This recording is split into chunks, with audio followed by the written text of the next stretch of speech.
Puji Tuhan, selamat pagi Bapak Ibu yang terkasih di dalam Tuhan Yesus Kristus.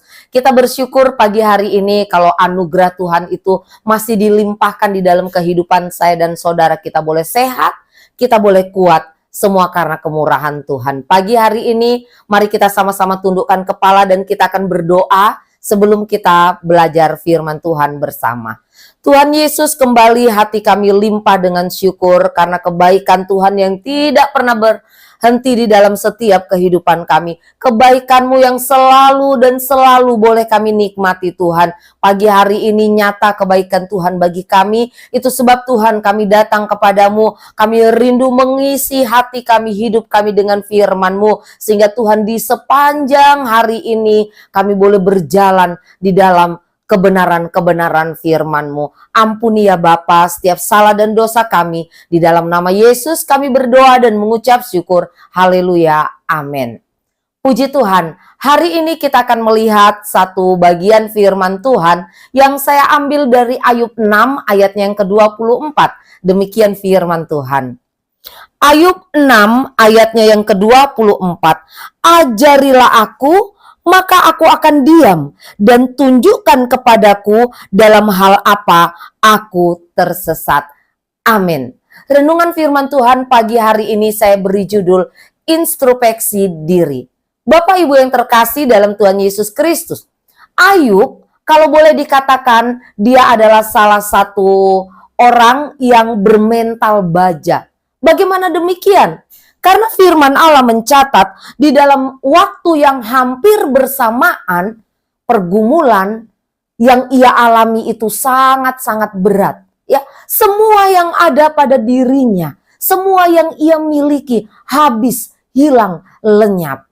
Firman Allah berkata harta bendanya, rumahnya, ternaknya, anak-anaknya, semua habis dalam sekejap.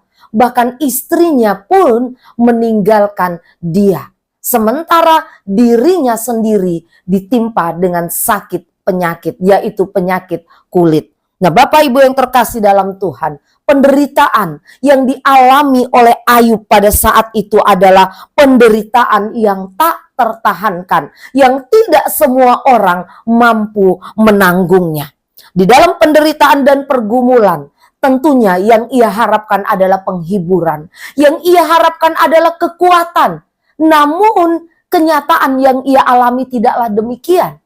Teman-temannya, sahabat-sahabatnya justru menghakiminya dengan berkata bahwa apa yang ia alami itu adalah akibat dari perbuatan dosa yang dilakukan oleh Ayub. Sementara firman Tuhan sendiri memberi penjelasan bagaimana Ayub hidup sebagai satu orang, sebagai seorang pribadi yang saleh di hadapan Tuhan. Nah, Bapak Ibu yang terkasih di dalam Tuhan Yesus Kristus, hidup kita semua tentunya tidak lepas dari penderitaan, tidak lepas dari pergumulan.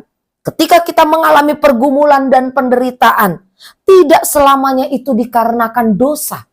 Benar, ada kalanya pergumulan yang kita hadapi itu karena dosa, karena perbuatan kita yang tidak berkenan di hadapan Tuhan. Tetapi ada kalanya Tuhan sendiri yang mengizinkan hal itu untuk menguji bagaimana kualitas iman saya dan saudara, seperti yang terjadi di dalam kehidupan Ayub. Dan pada saat teman-teman Ayub menuduh bahwa apa yang Ayub alami itu adalah akibat dari dosa yang dilakukan oleh Ayub. Ayub berkata di dalam Ayub 6 ayatnya yang ke-24, ajarilah aku, maka aku akan berdiam. Maka aku akan diam dan tunjukkan kepadaku dalam hal apa aku tersesat. Artinya apa? Artinya Ayub adalah orang yang terbuka. Ayub adalah orang yang siap untuk menerima masukan-masukan, kritikan-kritikan, saran.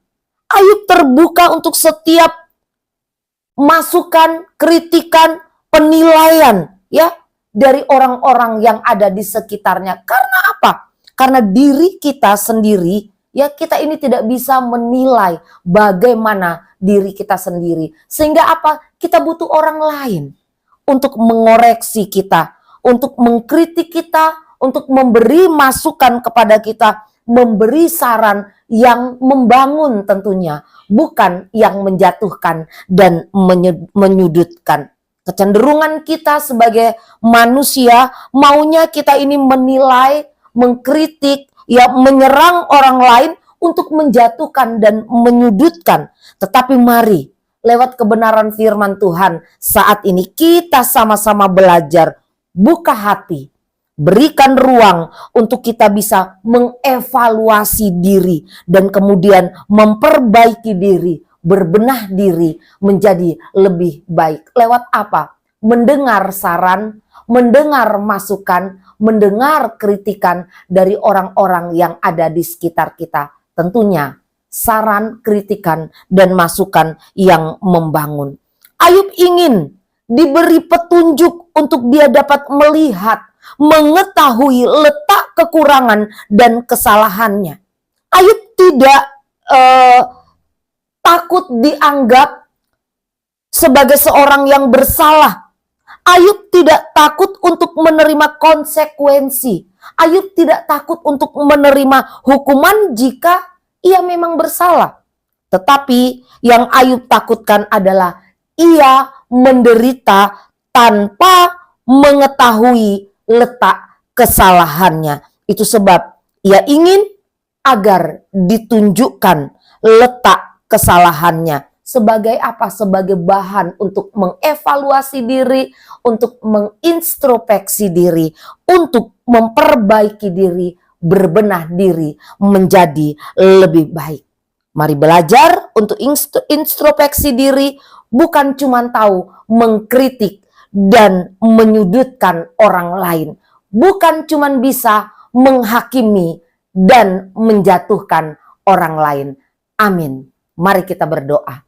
Terima kasih Tuhan buat firman Allah yang boleh kembali mengingatkan kami bahwa kami manusia yang penuh dengan keterbatasan dan kekurangan.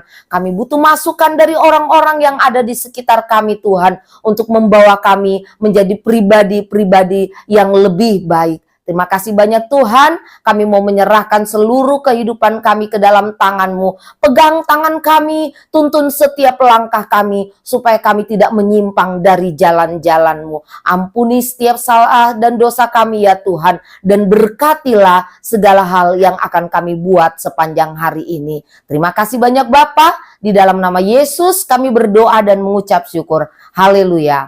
Amin. Puji Tuhan, selamat pagi dan Tuhan Yesus memberkati kita semua.